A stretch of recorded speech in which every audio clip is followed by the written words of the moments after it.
लक्ष्मी श्रीवास्तव। जैसा कि आप जानते हैं कि मैं एक टैरो रीडर हूँ और एक साथ साथ एक न्यूमरोलॉजिस्ट भी हूँ। तो आज हम बात करेंगे टैरो रीडिंग पे, इस बारे में कि किन लोगों को टैरो रीडिंग करवानी चाहिए और टैरो रीडिंग करवाने और क्या आप टैरो कार्ड सीख सकते हैं और टैरो कार्ड सीख करके क्या आप भी इनकम जनरेट कर सकते हैं। तो चलिए इस बारे में हम बात शुरू करते हैं। देखिए क्या होता है, कई बार आप टैरो रीडिंग कराने इसलिए भी नहीं जाते। अगर टैरो रीडर आपका नोन है, आप ये सोचते हैं, आपके नियर बाय रहता है, तो आप ये सोचते हैं कि अरे मैं अगर अपनी प्रॉब्लम्स जा कर के इस टैरो रीडर को बताऊंगा या बताऊंगी तो क्या होगा, उनको हमारी सारी बातें पता चल जाएंगी और वो सारी बातें कहीं ना कहीं वो रिवील कर सकते हैं, वो लोगों को बता सकते हैं। मेरे पास ऐसे हंड्रेड्स ऑफ ऐसे केसेस आते हैं जहाँ पे लोग ये बातें कहते हैं मुझसे कि मैम हम टैरो रीडिंग तो करा रहे हैं लेकिन आप मेरी बातें रिवील मत करिएगा, किसी को बताइएगा मत। तो ये एक बड़ा फियर है लोगों का। इस वजह से बहुत से लोग अपनी प्रॉब्लम्स सॉल्व करने नहीं जा पाते, अपनी प्रॉब्लम्स को बताने नहीं जा पाते। लेकिन मैं आपको आज एक सच्चाई बताती हूँ कि जब भी देखिए, हर एक इंसान जिसका जो प्रोफेशन है, जो काम कर रहा है, और अगर वो इंसान पूरी ईमानदारी पूरी सच्चाई के साथ अपना काम कर रहा है तो वो अपने काम स्टार्ट करने से पहले, वो उस प्रोफेशन में जाने से पहले एक ओथ लेता है। अब आप कहेंगे जैसे ओथ क्या होता है। जैसे आप ये देखते हो कि डॉक्टर्स भी एक पहले ओथ लेते हैं कि हाँ अगर कोई पेशेंट इस कंडीशन में है तो हम उसकी जान बचाने की पूरी कोशिश करेंगे, अपनी पूरी ईमानदारी से करेंगे।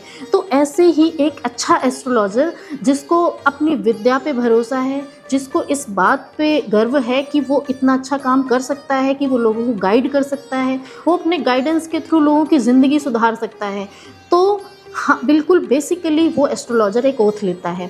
और एस्ट्रोलॉजर्स इस तरह की ओथ लेते हैं कि वो कभी भी आपकी प्रॉब्लम्स को किसी को रिवील नहीं करेंगे। हम एग्जाम्पल के तौर पे किसी अननोन पर्सन को तो बता सकते हैं कि एक पर्सन मेरे पास आए थे, उनको ऐसी प्रॉब्लम्स थी, उनको हमने ये रेमेडीज़ दी और उसके बाद ये ठीक हो गया, इस तरह से तो बताया जा सकता है। लेकिन अगर आप ये सोचते हैं कि आपका कोई नोन पर्सन हमारे पास आएगा और वो नोन पर्सन को हम आपकी सारी कहानी सुना देंगे, आपकी सारी प्रॉब्लम्स उसके साथ शेयर कर लेंगे, तो ये मिथ है, ये बिल्कुल गलत है। अगर आप टैरो रीडर से किसी भी तरह का कोई भी क्वेश्चन पूछते हैं तो वो उसको कभी भी रिवील नहीं करता, क्योंकि ये उसकी ओथ होती है। अगर हम उन चीज़ों को रिवील करेंगे तो क्या होगा, उस टैरो रीडर के पास जो क्वालिटीज़ हैं, उस टैरो रीडर के पास जो ये प्रेडिक्शन देने की क्वालिटी है, या हम ये कह सकते हैं एक विद्या है, तो वो प्रेडिक्शन उसकी गलत होनी शुरू हो जाएंगी। उन प्रेडिक्शंस में वो बात नहीं रह जाएगी, वो चीज़ें गड़बड़ होना शुरू हो जाएंगी वहीं से। इसीलिए अगर आप भी एक टैरो रीडर बनते हैं तो आप भी सबसे पहले ये ओथ लीजिएगा कि आपको, अगर आप किसी के कोई माइनस पॉइंट्स जान गए हैं, अगर किसी का कोई भेद आप जान गए हैं, तो उसको आपको ऐसे ही सीक्रेट रखना है जैसे कि आपने वो कभी सुना ही नहीं था, और सिर्फ उसको गाइडेंस देनी है, उसको लाइफ में आगे बढ़ने के लिए अच्छी बातें बतानी है। कई बार ऐसा भी होता है कि लोग टैरो रीडर्स के पास इसलिए भी नहीं जाते कि वो कहीं डरा ना दें, कहीं कुछ ऐसा ना बता दें।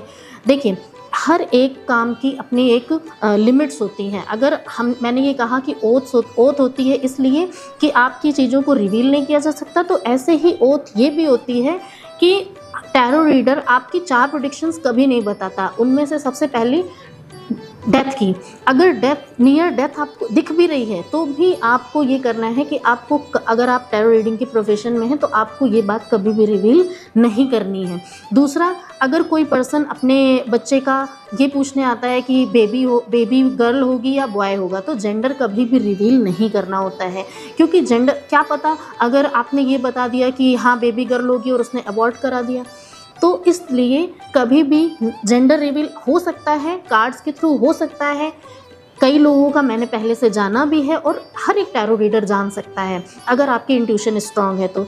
लेकिन ये चीज़ें कभी भी रिवील नहीं करनी होती हैं, डेथ, जेंडर, और अगर नियर कोई एक्सीडेंट होने वाला है, कोई ऐसी फियर वाली बात है, तो आप उसके लिए उसको सिर्फ सजेशन दोगे, आप उससे उस चीज़ को आगाह कराओगे, लेकिन चीज़ें बदली नहीं जा सकती। तो एस्ट्रोलॉजी की, टैरो ही नहीं, एस्ट्रोलॉजी की अगर कोई भी फॉर्म है तो उन सभी फॉर्म से, वो सभी फॉर्म सिर्फ पर्सन की हेल्प करने के लिए हैं, उसको गाइड करने के लिए हैं, उसको रोकने के लिए नहीं है ना। क्योंकि हम चीज़ों को मतलब हम चीज़ों को रोक नहीं सकते हैं, सिर्फ हम उनको चेंज कर सकते हैं, उसके फॉर्म को चेंज कर सकते हैं। हाँ, एक बहुत बड़ी होनी थी, हमने उसको गाइड कर दिया, उसको उसके बारे में बता दिया, तो वो कम होगी। और दूसरी बात जो मैंने कही थी स्टार्टिंग में कि आप क्या टैरो रीडिंग से अर्न कर सकते हैं, तो बिल्कुल आप टैरो रीडिंग से अर्न कर सकते हैं। टैरो रीडर्स बहुत अच्छा अर्न कर पाते हैं।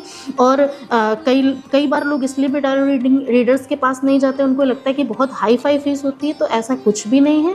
नॉर्मलाइजेशन से ही स्टार्ट होता है सब कुछ, नॉर्मल फीस होती है। बिल्कुल आप करवा भी सकते हैं और आप एज अ प्रोफेशन इसको अपने लिए भी चूज़ कर सकते हैं। नमस्कार।